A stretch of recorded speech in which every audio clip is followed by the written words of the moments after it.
working on today is some stuff that is essential for real fighting, okay? And a lot of these skills, you're still going to use them when you go to sport, 100%. If you can learn to use them, you're going to be a lot more effective. But the first thing we're going to be thinking about is stopping strikes, okay?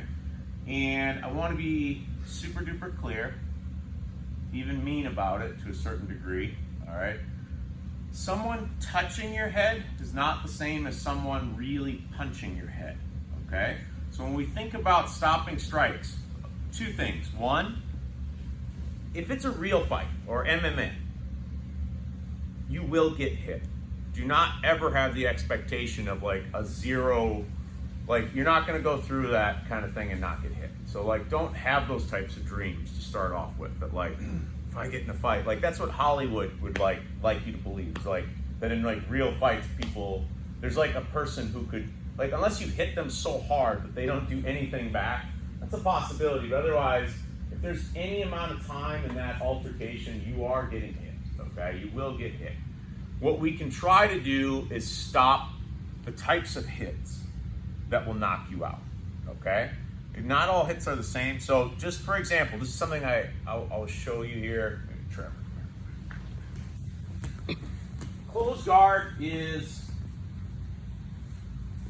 really good in sport jiu-jitsu. And it's kind of all right in MMA, all right? It is, as you go to like street fighting and you add headbutts, the danger starts to mount, okay? This is not, like you're not in like a safe space. Okay, you shouldn't think of it that way. It's a position that allows you to have a certain amount of offense, and it also makes it hard for him to get going hard on his offense, all right? But you're not like in some sort of like safe space where you're gonna take a nap, all right? Now, different types of hits. I can hit Trevor like this, okay? I have a feeling it's gonna take several thousand of those before I create like concussive force, right? Like, no matter how hard I hit, from these really small ranges, it's getting a little better, but it's not that strong. What I'm real worried about is someone being able to produce shoulder rotation to turn their hand into a missile, okay? If they can produce shoulder rotation and hit you, they will hit you very hard. If I'm here and I don't have shoulder rotation, even if I swing as hard as I can, which I'm not gonna do on my partner, you're not knocking anybody out with that, okay? That's not enough force, all right? Unless you're just like 300 pounds and you're talking about beating up an 80-pound child or something like that, which is kind of ridiculous. But this is, even from here, this is not knockout force. This is the knockout force that I'm worried about, when he can use his whole body and start to bring that down. Now, with the closed guard, it's harder for me to be able to create that force. Versus what is the difference between closed guard and mount? He has no physical capacity with his body, his lower body, to stop me from generating that kind of force, okay? This is where he's super dangerous. When Trevor just has his legs around me here, already just him pulling me to him, just pull me in, it's harder for me to get up and produce that kind of force, all right? It's not impossible, all right? But it's hard. So what he wants to do is, now, unlock your legs and lock them higher up my back. Good.